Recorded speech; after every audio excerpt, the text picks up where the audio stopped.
Docteur Zakir, vous avez dit qu'il n'y a aucune erreur dans le Coran. Moi, je vois environ plus de 20 différentes erreurs de grammaire arabe. Et je vais vous en citer quelques-unes. Inna alladhina amanu walladhina hadu was-sabi'un. Il a dit dans Al-Baqarah et Al-Hajj, Inna alladhina amanu walladhina hadu was-sabi'in. Laquelle est correcte? As-sabi'un. Was-sabi'in. Deuxième point. Frère, une question à la fois. Oui, tu sais, il a dit la même chose dans la sourate 63. Inna dhadaini la sahiran. Erreur. Inna dhadaini la sahiran. Pouvez-vous expliquer cela? Et il y a plus que cela. Frère, nous ne permettrons que la première partie de la question. La deuxième ne sera pas autorisée. Une question à la fois pour que les autres aient une chance. D'accord. Le frère a posé une très bonne question. J'aimerais être plus en accord et en concordance. Il a mentionné les 20 points grammaticaux. Le livre mentionne Abdul Fadi. C'est bien cela? Le Coran est-il infaillible? Je vois certaines choses.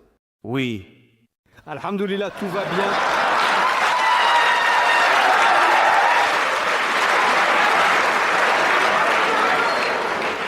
Je vais répondre aux 20 points ensemble parce que j'ai lu le livre. Je répondrai aux 20, Inch'Allah.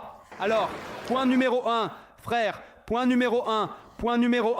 Il faut noter que toute la grammaire arabe est tirée du Coran. Le Coran était le livre arabe le plus élevé, un livre qui possède le niveau de littérature le plus élevé. Toute la grammaire arabe a été dérivée du Coran.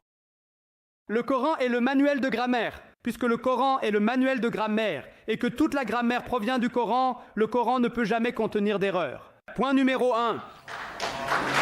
Point numéro 2. Point numéro 2. Eh bien, point numéro 2.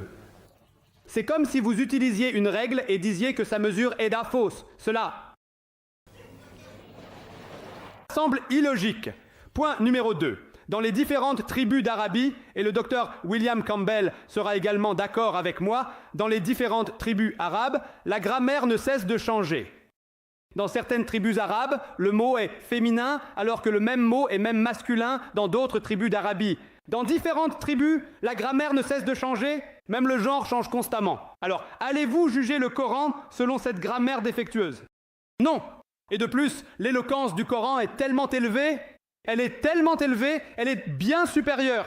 Et vous savez, il existe divers livres sur Internet, vous pouvez aller voir.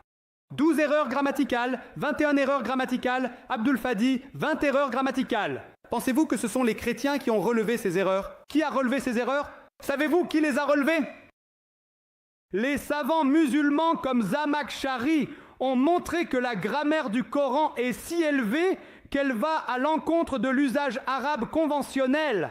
Et pour prouver la supériorité de la grammaire coranique, ils ont donné des exemples. Et je vais vous donner quelques exemples qui répondront à ces 20 questions. Ils donnent l'exemple, comme nous le lisons dans le Coran, il est dit que le peuple de Lot, ils ont rejeté tous les messagers. Il est mentionné qu'ils ont rejeté les messagers. Dr William Campbell a dit que le peuple de Noé a rejeté les messagers. Nous savons par l'histoire qu'un seul messager leur a été envoyé. Donc il y a une faute grammaticale. Le Coran aurait dû dire « les gens ont rejeté le messager », pas les messagers. Avec une grammaire simple, ça peut sembler une erreur.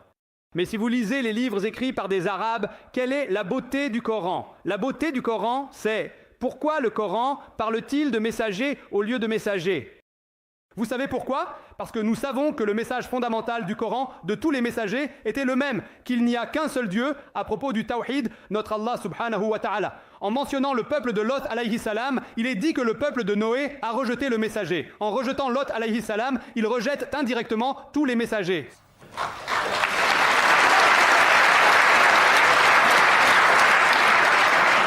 Voyez la beauté, voyez l'éloquence, alhamdulillah. Vous pouvez penser que c'est une erreur. Ce n'est pas une erreur. De même, des personnes comme Anouch Suraj disent que le Coran dit « kun fa yakun soit ».